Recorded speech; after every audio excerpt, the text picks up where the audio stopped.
Hey everyone, welcome to Facebook Live at the NBA Finals. I'm with one of my good friends, Harrison Barnes of the Golden State Warriors.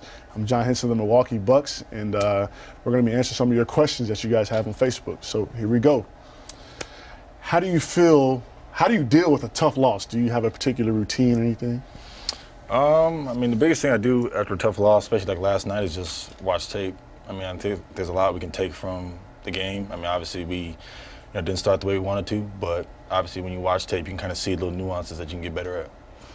If we have more time, I'll tell you some stories about us losing, and I can tell you some real funny stories, but I'm gonna leave them out of there. Do you think the home crowd makes a difference?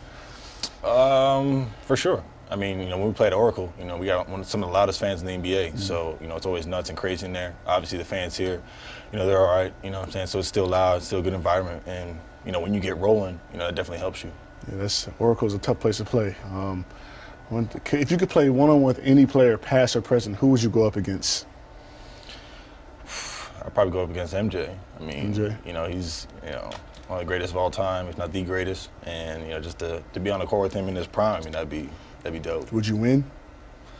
I give my best shot, but. I was messing with you. He don't have to answer that. What do you think your team needs to do to stop LeBron and the Cavs and essentially win the finals? We gotta play our style of basketball. Obviously LeBron's a great player. He's gonna do what he does. His teammates, they're here for a reason. But we gotta play our style of basketball. Right now we're not really moving the ball like we want to, not getting up and down. So we gotta focus on what we do best. Cool. Harrison Barnes, how do you and the Warriors plan on getting an up-tempo type of game? An up-tempo type of game. Man, he got to ask better questions. He got to word that. The biggest thing is just pushing the ball. That's our strength. That's what we've been doing all the year. That's what got us to this point. Pushing the ball, fast breaks, playing loose, playing fast. We can't try to change it up now and try to play into more to their game, which is like slow down, half court, isolation basketball. We got to push, we got to run, and we got to play our game. We just got to let it fly. Here's another one.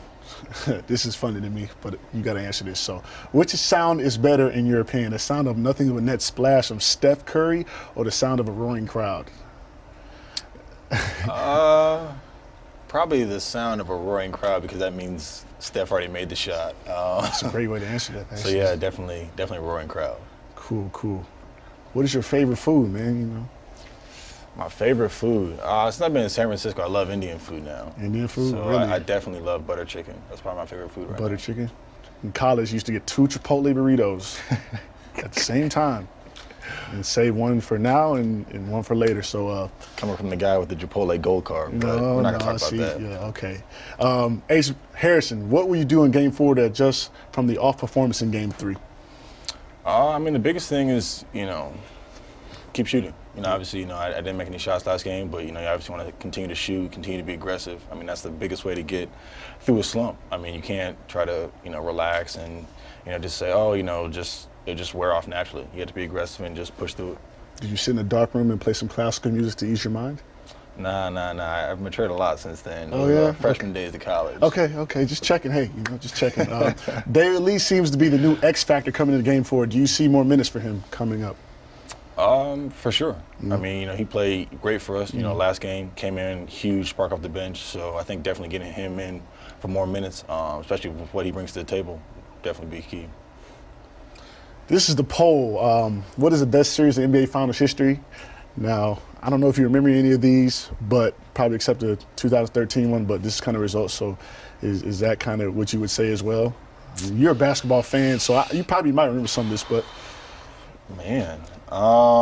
This is the Willis Reed coming off the, Walt Frazier triple-double. This is when Kareem had the oxygen mask, and, they said Ray Albrecht turned off the AC, and then this is when Bill Russell found out that the balloons and blimps were in the rafters waiting for them to celebrate, and they won in 7. So that's kind of a background of those. So. Yeah, I guess, the Heat versus Spurs, that's definitely a good one. I'm surprised there's not one Bulls series in there at all. Yeah. I don't know who did this. Come on, guys. Come on, Facebook. Hey, this is Facebook. This is Facebook. I'm disappointed. My guys at Facebook, man, they can't even throw one Bulls series. That's crazy. But probably Heat versus Spurs. Cool, man. Appreciate you coming out, man. Always good to see you off the court, man. that's it, you guys. Some of the questions you guys answered, and good luck in Game 4. Appreciate it.